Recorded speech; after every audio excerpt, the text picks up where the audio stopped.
जय Shri Swaminarayan. Dear devotees, once upon a time एक नगर के राजा ने ये घोषणा कर दी कि कल जब मेरे महल का मुख्य दरवाज़ा खोला जाएगा तब यदि किसी भी व्यक्ति ने जिस वस्तुओं को हाथ लगा दिया वह वस्तु उसकी हो जाएगी। इस घोषणा को सुनकर सब लोग आपस में बातचीत करने लगे कि मैं सुवर्ण को हाथ लगाऊंगा।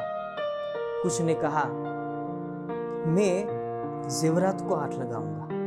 कुछ ने धन की इच्छा बतलाई, किसी ने खाने पीने की कुछ चीजें बताई, किसी ने हाथी, घोड़े और कई सारे पदार्थ। Just imagine what a incredible talk. उसी वक्त महल का मुख्य दरवाजा खुला और सब लोग अपनी अपनी मनपसंद वस्तुओं को हाथ लगाने के लिए दौड़े।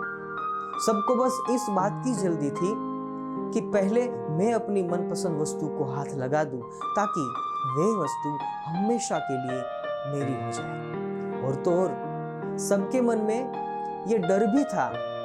ऑल द पीपल अफ्रेड, कहीं मुझसे पहले कोई दूसरा मेरी मनपसंद वस्तुओं को हाथ ना लगा दे। राजा अपने सिंहासन पर बैठा सबको देख रहा था और अपने आसपास हो रही भागदौड़ को देखकर मुस्कुरा रहा था। उसी समय उस भीड़ में से एक छोटी सी लड़की आई और राजा की तरफ बढ़ने लगी। राजा सोच में पड़ गया और फिर विचार किया, ये तो छोटी सी लड़की है, शायद कुछ पूछने आ रही होगी। वो लड़की नजदीक आई और अपने नन्हे से हाथों से राजा को छू लिया और शर्त के मुताबिक राजा को हाथ लगाते ही राजा उसके हो गए और उसी के साथ राजा की प्रत्येक वस्तु भी उसकी हो गई। Ladies and gentleman, just think about it. जिस प्रकार उस लोगों को राजा ने मौका दिया था और उन्होंने गलती की थी, ठीक उसी प्रकार ईश्वर भी हमें हर रोज मौका देते हैं और हर रोज हम गलती भी करते हैं। हम ईश्वर को पाने की बजाय ईश्वर की बनाई हुई वस्तुओं की कामना करते हैं और उन्हें प्राप्त करने की यत्न भी करते हैं।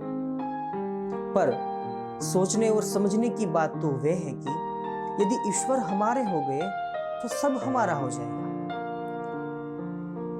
जैसे नरसिंह मेहता ने किया था, दादा खाचर ने किया था, लाडूबा, जीवबा और मीराबाई ने किया था। लेडीज एंड जेंटलमैन, ईश्वर को चाहना और ईश्वर से चाहना दोनों में बहुत ही अंतर है। Just think about it.